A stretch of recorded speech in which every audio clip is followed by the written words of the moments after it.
All right.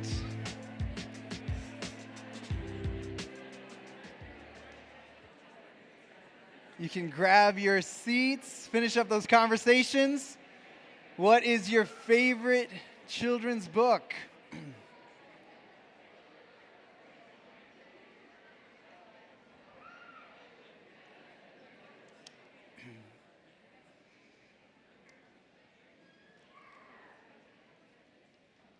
I said this to the last service, but I completely forgot that there was a book fair when I picked that community time question, but it turned out that was a really convenient community time question. Yeah, seriously, go check out the book fair after. We have been really blessed to have been able to partner with the school for so many years. And that's the way that we can continue to support the teachers and the students is by going to that book fair and buying some of the books on their list and just supporting the school. So please go visit them after the service. I know that they would love that. But now, would you pray with me, and then we'll head into our time together.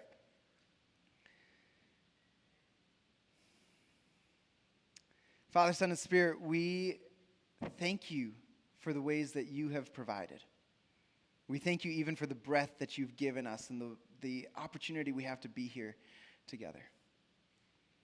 Jesus, I pray that you would open our eyes to what you're doing. And as we read your word together, Spirit, would you empower us to love your community in your name? God, we give you these next few moments. In your name I pray. Amen. Amen. All right, well, one of my favorite children's books is Alexander and the Terrible, Horrible, No Good, Very Bad Day. If you haven't read this book and you want a laugh, I 10 out of 10 recommend. But in this book, Alexander wakes up one morning and he forgot that he fell asleep while chewing bubble gum. And now that bubble gum is stuck in his hair. And so he gets out of bed to solve that problem, but when he gets out of bed, he trips on the skateboard that's on the ground. And then after he trips on that skateboard, he stumbles over to the bathroom and turns on the sink in order to wash his face. But when he turns on the sink, he drops his t-shirt into the sink while the water is running. Some of the parents in the room are saying, Ushish, you're describing my morning this morning. Some of the adults in the room are like, Ushish, you're describing my morning this morning. But what starts to dawn on Alexander is this is not just going to be a bad day.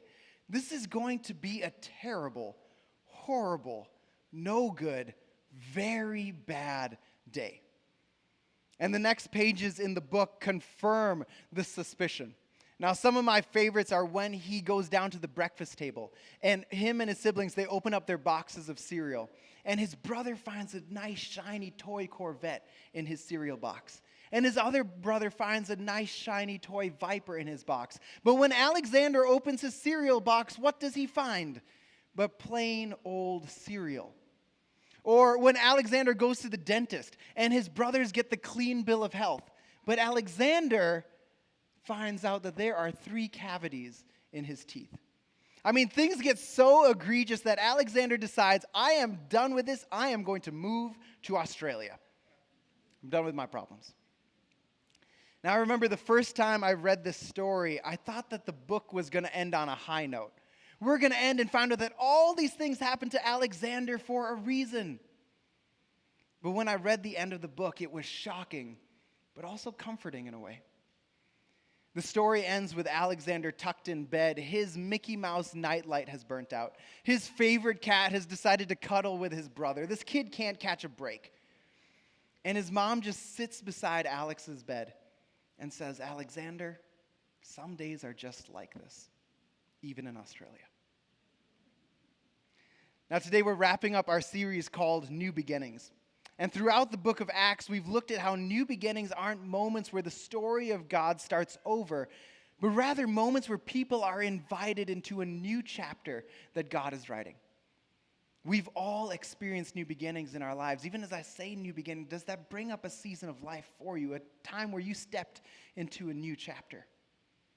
And while these new beginnings come with a lot of excitement and anticipation, I think we just have to normalize the fact that new beginnings are also going to include some terrible, horrible, no good, very bad days. Have you experienced these days in your life? Now, new beginnings assume change, and change brings loss. it can bring grief and uncertainty. What happens when the excitement of the life transition wears off and you're faced with questions that you don't have the answers to? Or you're walking into a season without a familiar community around you? Or you're grappling with a new purpose that has accompanied this chapter? Seasons where it feels like an uphill climb every single day. Even being a Jesus follower, a new beginning that many of us have stepped into, can involve some hard moments as we're truly trying to live out the words and works and ways of Jesus in environments where that is countercultural. The Bible reminds us that, yes, while new beginnings are exciting, new beginnings are also going to involve some hard moments. But the Bible also reminds us that the Spirit of God is with us in those hard moments and empowers us to walk through those moments and navigate these days, these months, and sometimes the years. So as we end our series this morning, we're going to look at what happens when the new beginning involves storms and shipwrecks.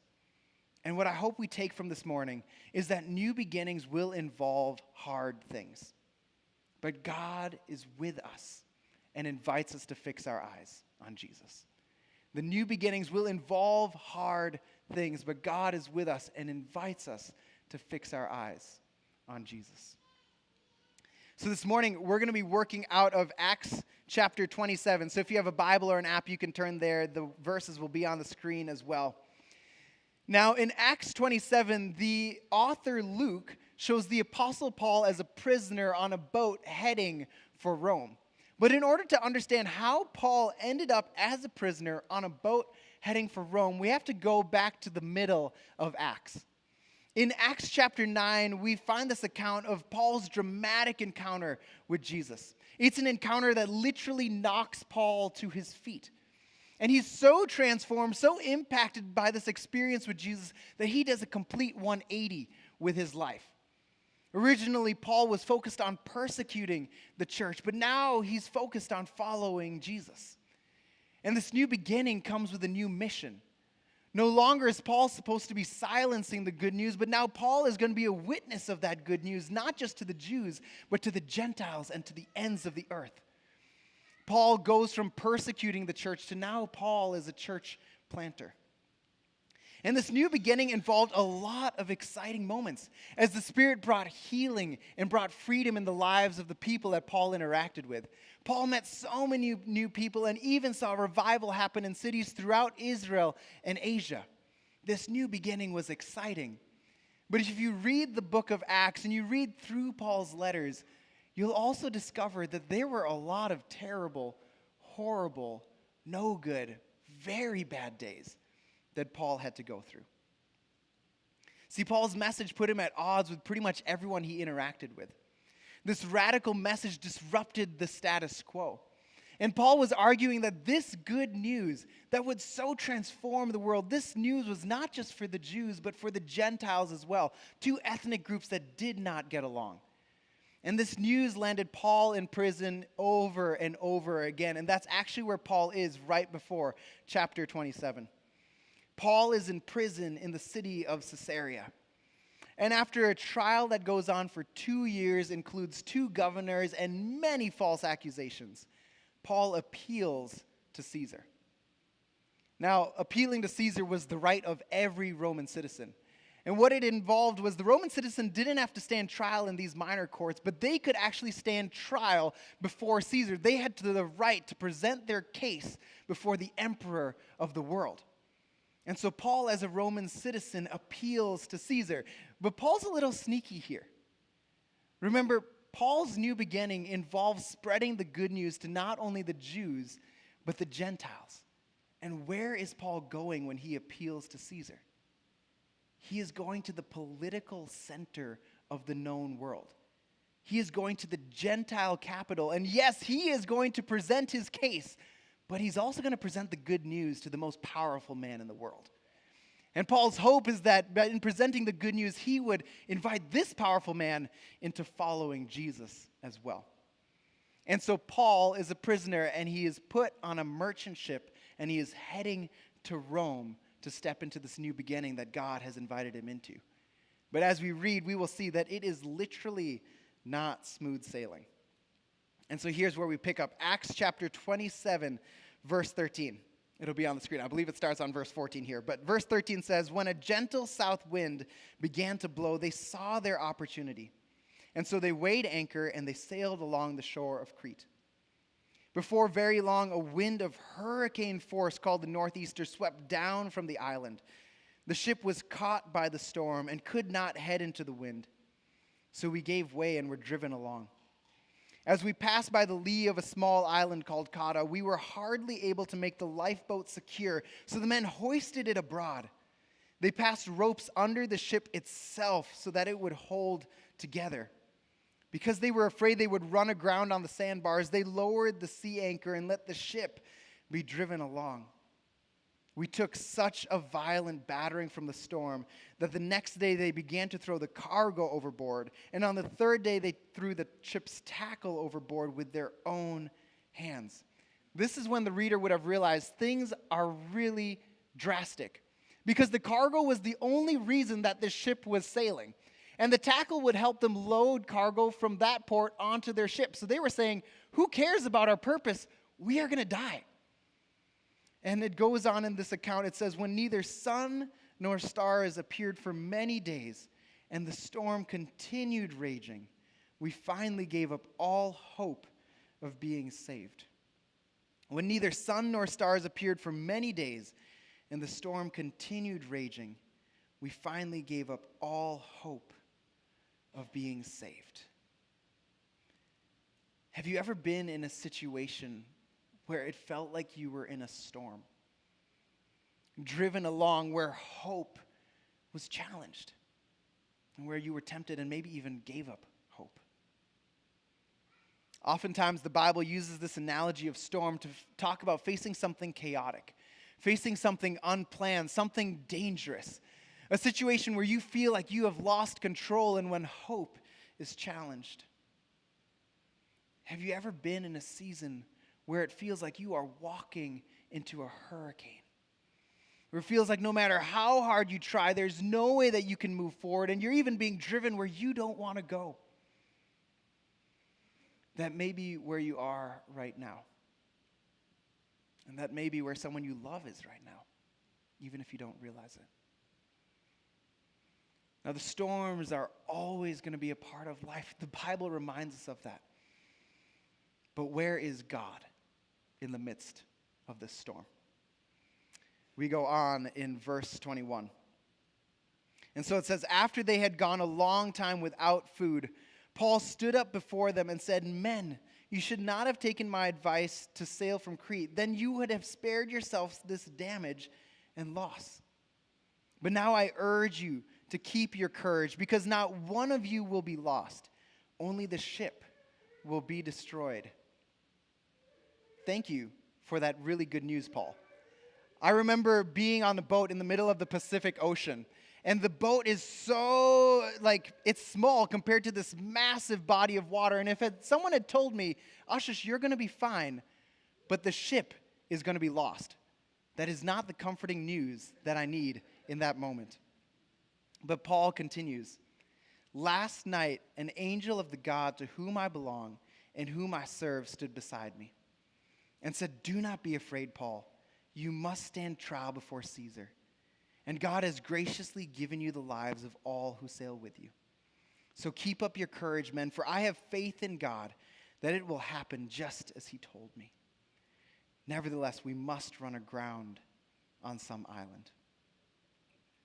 Last night, an angel of the God whose I am and whom I serve stood beside me." Where is God in the midst of the storm? In the midst of the hurricane winds and a ship doomed to destruction, God is right beside Paul. And Paul goes on to explain to this collection of church planters and soldiers and businessmen and sailors that the God who is present in the storm is faithful and will provide. Yes, the vessel carrying them into this new beginning would fail, but the God who had called them into that new beginning was faithful, that God would be with them in the midst of the storm and see them through the storm. Now, I had the opportunity to do my undergrad at a small Christian college. And as much as I was there to get a degree, there was an expectation, unsaid and sometimes blatantly said, that I would find someone to spend the rest of my life with at this college. Some people called it Ring by Spring. It went by many names. So I met this wonderful girl, and she loved Jesus. She loved me. And as I stepped into this new beginning after I graduated, I was like, I am ready for this adulting season. I have a great community around me. I have a great girl with me. I have all my plans laid out. But it wasn't long after graduating that this girl and I had a conversation. And she informed me that she would be moving forward in our relationship, but without me. I was dumped, in other words. It was tough. Now, talk about what felt like hurricane winds. I remember feeling like I was out of control. I was hopeless. I was tossed about by the weight of unmet expectations, unfulfilled dreams, and shame. Maybe you've experienced this in an own relationship break, whether it was romantic or you saw a friendship dissolve. There's so much that goes in, so much pain that's there. But where was God? I remember one day I was journaling, and it was probably something sappy. I remember I've looked back at these journals, and they would always start out with, God, I thank you for today. And they would quickly dive into what seemed like Taylor Swift lyrics of like, I'm terrible right now. I remember during one of those journaling sessions, I closed my eyes, and I got this picture from God. And normally that is not how God talks with me. God speaks to me through music. God speaks through me through scripture or through other people. So when this picture popped into my mind, it was an invitation for me to lean in a way that normally I wouldn't have been used to. And I got this picture, and I closed my eyes, and I zoomed out. And I could see myself on my bed, huddled up, and just crying. And I felt this invitation to look up. And when I looked up, I saw two eyes. And instantly I knew those are God's eyes. And in those eyes, they weren't blank, but in those eyes were tears. And I was remembering, oh my goodness, I don't just have a God who is with me when I rejoice, but a God who sees me in the heartache. A God who feels the pain that I feel and is weeping alongside me. But then as soon as I saw those eyes, I saw a hand reach down and take hold of my hand. And nothing was said. I wasn't drastically taken out of the storm. But I felt peace because God was present. Now, looking back in hindsight, I've faced much harder things than that. And I know that I will face much harder things than that. But I will always hold on to that picture of a God who sees me and a God who is with me in the midst of the storm. Going through storms in our own lives can feel like you are watching plan A, plan B, plan LMNOP all fall apart. The vessel that was supposed to get you through the new beginning is not working out. But this passage is a reminder that just because the plan falls apart doesn't mean that God has fallen apart. And just because it feels like I've had to let go doesn't mean that God has let go of me. I love what author Danielle Strickland says. God is in the people-saving business, not the ship-saving business. God cares about you. God is with you in the storm. And we serve a God who provides in that storm. So as we read on, the ship does end up getting destroyed. But just before it does, notice what Paul does in verse 35. Now the men have been in such constant suspense that they have not eaten for 14 days. And Paul realizes this, so it says in verse 34, now I urge you to take some food. You need it to survive. Paul again reminds the men, not one of you will lose a single hair from his head. But then notice what Paul does. It says, after this, he took some bread and he gave thanks to God in front of them all. Then he broke it and began to eat. They were all encouraged and ate some food themselves. He took the bread and broke it. Does that sound familiar? Like someone else in the Bible? Paul is imitating his leader, Jesus. Now, when Jesus takes bread and breaks it and gives thanks to God, that's a cue to the reader that God is about to provide in a miraculous way. Think about when Jesus takes the couple loaves and few fish and gives thanks to God and breaks it. God then provides by feeding thousands and thousands of people. Or think about when Jesus is with his disciples and he takes the bread and breaks it and said, "This is my body given for you." That's right before Jesus would provide in a way that the disciples couldn't have even fathomed. Jesus would provide by giving his own life. So even here, as Paul takes the bread and breaks it, it's a cue to the reader, God is about to provide in a miraculous way. And sure enough, after this meal, the ship falls apart. And while they all get soaked, they are all safe. They all make it to the shore. Now, months later, Paul would end up on a new ship, and he would land in Rome finally. And the book of Acts actually ends with Paul still in prison. But even though Paul is in prison and maybe experiencing a terrible, horrible, no good, very bad day, he still joins the Spirit by proclaiming the good news of the kingdom, knowing that God is with him even there. And so as we look at Acts 27, what does this mean for us today? I don't like going through hard things. In fact, my driving question often is, what about my fun? That's a question I ask all the time. But in this world, we can expect storms and shipwrecks. This can come in the form of circumstances. It can come in the form of people. And sometimes it can be a literal storm. And so how do we navigate these storms and shipwrecks? Well, remember our big idea. New beginnings involve hard things. But God is with us and invites us to fix our eyes on Jesus. Now, at Mill City, we often talk about this concept of invitation challenge. You can see this graph on the screen. This is taken from one of our friends, Mike Breen, who wrote a book about discipleship. Now, basically, there are two axes that you can see on the screen. There is high invitation and low challenge. This refers to how supported you feel. And then there's low challenge to high challenge. How equipped? Are you being pushed? Are you being grown? And pretty much every area of our lives can fit into these quadrants. And so, for example, low challenge and low invitation. That means low support, and you're not actually being grown. You're not being challenged into something. That can be an environment that is boring. Maybe some of you have been in an environment that is low challenge and low invitation. I know for me, in high school, I worked at a Chuck E. Cheese competitor, and that was great, but I would say that was low challenge and low invitation. And then you have the other side. You have high invitation and low challenge. And this means you're really supported, but there's really nothing that's pushing you out of your comfort zone. And these areas are really great in the moment. But in the long haul, they are going to leave you unfulfilled because you're not growing into the person God has created you to be. Now, what Mike Breen talks about is that discipleship is formed in environments that are high invitation and high challenge. These are environments where you feel very supported and places where you feel empowered to join God in the work that God is doing. You feel stretched. You feel like you're able to grow. Yes, it might be painful, but it's worth it. And what I want to suggest this morning is that in the storms and the shipwrecks, the high invitation comes from a God who is present, a God who surrounds us, a God who won't let go. And this God who supports us, his high invitation is to fix our eyes on Jesus. But that's also a high challenge.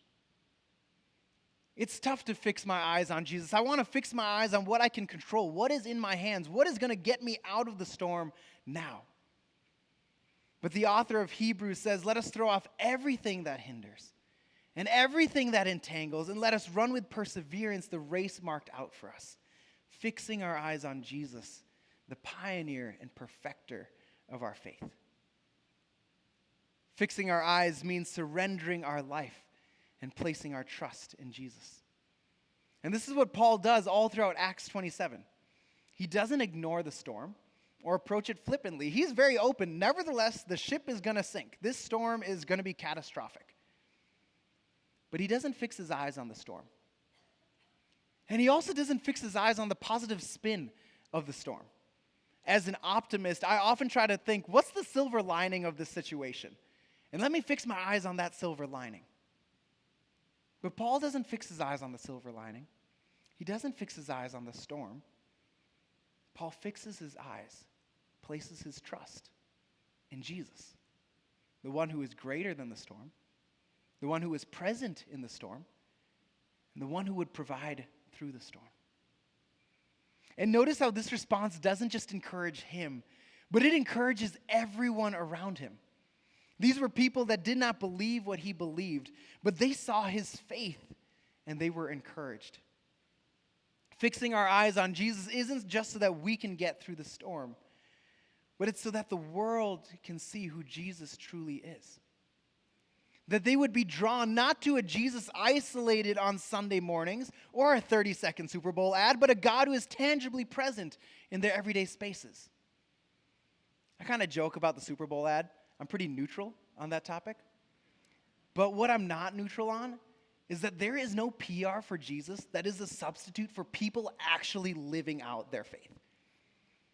For people actually fixing their eyes on Jesus in the middle of the storm and letting that love fill them and actually propel them to love the people around them. That's how people are going to get to know Jesus. And so as we end our series on new beginnings, as we step into the places that God is leading us, there are two questions that this passage brings up.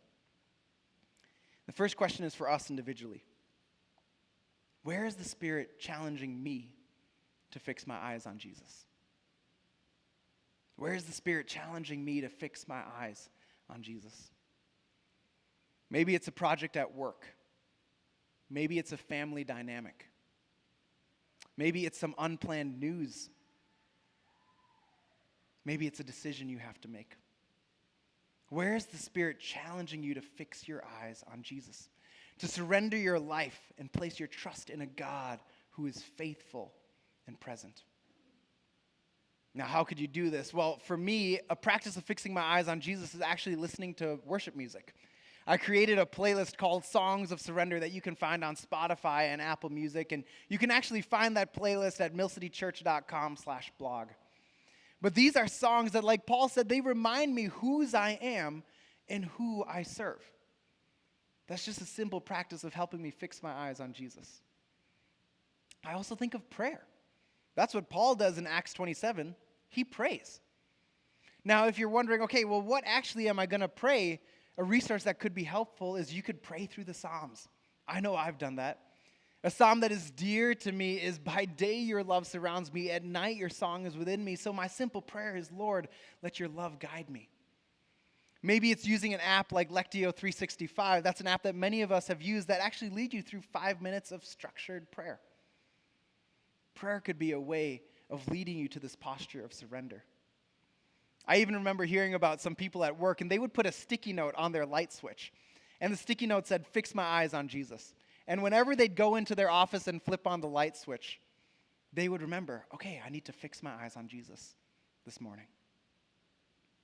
So where is the Spirit challenging you to fix your eyes on Jesus? And second, as a community, where is the Spirit challenging us to fix our eyes on Jesus? The reason we chose this series was not because of the new beginnings we face individually, although we do face new beginnings, but because on January 15th, our church stepped into a new beginning when Elam and Mill City Church became one. And while this change has brought a lot of exciting things, and it has been so fun to be together, I know that there will be days when this change brings grief and loss that will feel right in front of our face. There will be moments of storms and shipwrecks logistically, relationally, and missionally as we try to love our community in the name of Jesus. We can't let these storms and shipwrecks catch us off guard. They will happen. And remember, when we decided to do this, we didn't do this because we thought it was fun, although it has been fun. We did this because we truly believed that God was inviting us to serve Him better together than apart. But we also know that there's an enemy that doesn't want that to happen. An enemy who could care less about unity and care less about people in Northeast coming to know Jesus.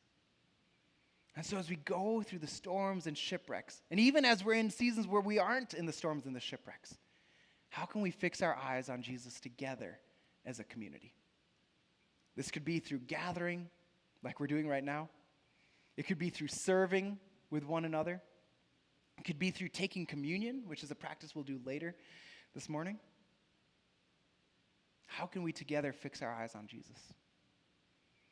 The storms and the shipwrecks will come, but we serve a God who is with us and who is greater. And the one who has called us into the new beginning is the one who will see us through, not only for our good, but for our neighbor's good and for God's glory. I'm going to invite the band up. So the song the worship team is going to lead us in is based out of the hymn, It Is Well. And the lyrics say that through it all, my eyes are on you, and it is well with me. It's not well because there is no storm. It's not well because of what is in my hands. It is well because Jesus is with me. Jesus, the one greater than the storm, the one who can provide, is by my side. So as the worship team leads us, would we reflect on these questions? Where is the Spirit challenging me to fix my eyes on Jesus? And where is Jesus reminding me of his presence? Now, I just have to acknowledge that singing these lyrics, through it all, my eyes are on you, it is well, those are tough lyrics to sing, especially if you're in a storm right now. And if that's you, and if you're like, these are just too tough to sing, what I want to encourage you to do is just let the worship team sing these lyrics over you. Just feel free to stand and receive these lyrics and receive these prayers. But if you're someone who can sing this song, what I'd encourage you to do is don't just sing it over yourself, but sing it over the people around you. Together, we get to bring our stories to the throne of one who hears and answers. A God who knows that there's hard things, but a God who is with us and invites us to fix our eyes on Jesus. And so together, let's reflect on God's presence as we head into this time of worship.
Taking communion to remember what Jesus has done for us. When he was with his disciples the night before he died, he was with his disciples and he took the bread and he gave thanks and he broke it and said, "This is my body broken for you." And then he took the cup and he said, "This is my blood shed for you. Do it in remembrance of me." On those very bad, horrible, terrible days, do it in remembrance of me. Because through the storm,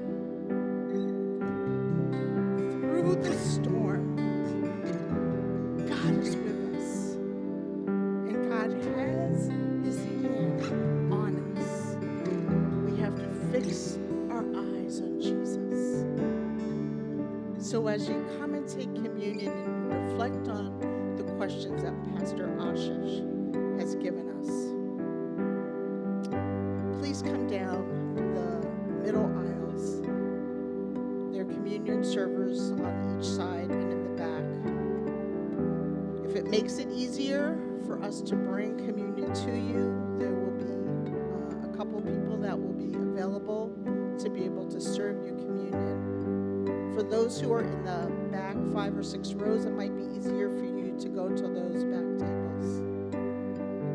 But as we reflect on this time, let's just think about the storm that Jesus is getting us through, or the storm that Jesus got us through, and spend this time thanking him for that. As the worship team continues, there will also be those who are willing to pray for you that'll be in the side walls as the worship team leads us in worship.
Would you stand as your and sing this with us?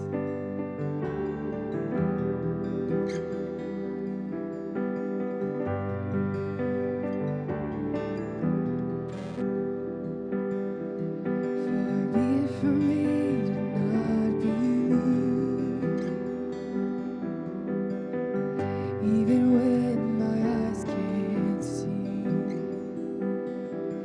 and this mountain lies in front of me. Thrown into the midst of the sea. Through it all, my eyes are on you. And through it all, it is well.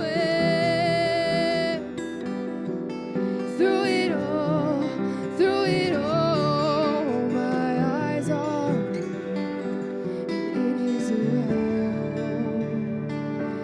It is well, so let go my soul and trust in Him. The ways of Him, so know His name. So let go my soul and trust in Him. The ways of Him.